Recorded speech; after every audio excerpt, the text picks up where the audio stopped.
Okay, so in the last video we looked at adding paragraphs and also showed you how things can sit outside. In HTML we've got two types of content. We've got block content and we've got inline content.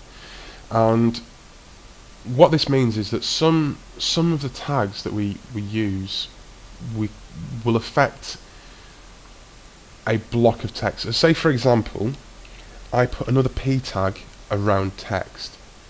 Okay, so we saw before, we'll see it again in a second. We saw before, so if I save this, so this is, I've put a P tag around text. Now you're going to see what happens with this one. So as I refresh it, it puts a bit of a white space in between because it assumes that this is now a paragraph. It's a paragraph within a paragraph, which is not really, you wouldn't really use that, to be honest.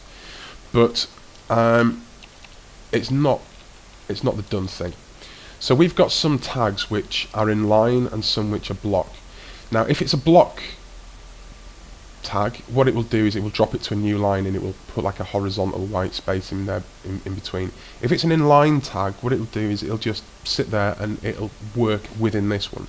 So one of the inline tags that we have is the italic tag, and italic, as you should know, causes text to slant slightly. So we're going to save this and just going to go back and we're going to refresh it, and you'll see that the text there is slightly slanted and is now italicized. Another one that we've got is the bold tag, which is B, and there we go. And if we save this and refresh this one, you'll see that text inside is bold. The other thing as well that we can do is we can nest them inside. So if we wanted text to be bold and italic, we can put them in like this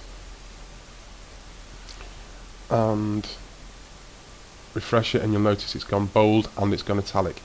Now one thing that I wouldn't suggest you do, and to be honest this is a bit of an experiment for me because I've never tried this before, but is to mix the order. So where we've got italic bold and then closing italic bold, we wouldn't do this. You close the bold off inside and then you close off the italic outside. I don't know if this is going to work. This may have some undesired results.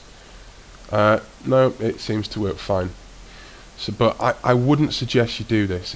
It's not good practice. If an examiner saw this, they're not going to look too favourably with this one. I would leave it as something like this. And that kind of covers the bold and italic alignment, the bold and italic text modification.